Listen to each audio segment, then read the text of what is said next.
ଆଜି ସକାଳୁ ସକାଳୁ ଜଣେ ଲୋକ କଥା ପ୍ରସଙ୍ଗରେ ମୋତେ ଗୋଟାଏ ଯୁବକର ଅନେକ ଖରାପ ଗୁଣ ଗୁଡ଼ାଏ କହୁଥାନ୍ତି। ଏମିତି ଚାଲିଥାଏ। କିଛି ସମୟ ଗଲା ପରେ ମୁଁ ତାଙ୍କୁ ବାଧା ଦେଇ କହିଲି, ସେହି ଯୁବକର ଗୋଟାଏ ଭଲ ଗୁଣ ମଧ୍ୟ ଅଛି। ସେ ଅନେକ ଲୋକଙ୍କୁ ତା'ର ରକ୍ତଦାନ କରି ଅନେକ ଲୋକର ଜୀବନ ବଞ୍ଚାଇ ପାରିଛି। ତା'ର ବ୍ଲଡ଼ ଗ୍ରୁପ୍ ପ୍ରାୟ ମିଳେନି, ତେଣୁକରି ସମସ୍ତେ ତାକୁ ଦରକାର ପଡ଼ିଲେ ଖୋଜନ୍ତି।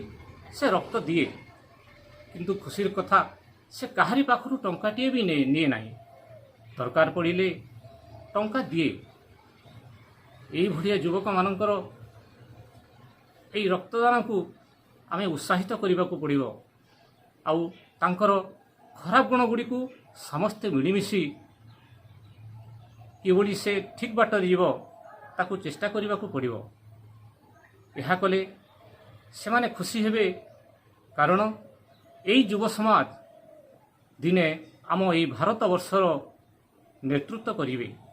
ତେଣୁକରି ତାଙ୍କର ଏଇ ଖରାପ ଗୁଣକୁ ଆମେ ଖରାପ ନ ଭାବି ସମସ୍ତେ ମିଳିମିଶି କିଭଳି ତାଙ୍କର ଉନ୍ନତି ହେବ ସେଇ ଚେଷ୍ଟାରେ ଲାଗି ରହିବା କଥା।